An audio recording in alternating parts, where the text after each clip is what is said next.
Талант есть, связей нет. Девочка покорила Казнет своим голосом.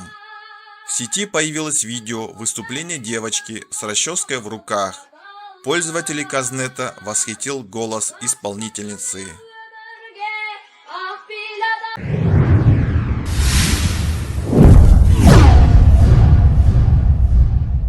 Девочка спела песню «Каракат Абильдины» «Кызымның елдің».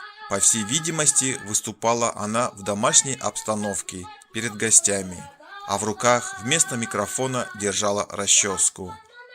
Настоящему таланту не нужны ни микрофон, ни музыка. Казахстанские самородки. Успехов тебе, девочка. Смешно от расчески. Я в детстве тоже так пела, гласят комментарии под роликом.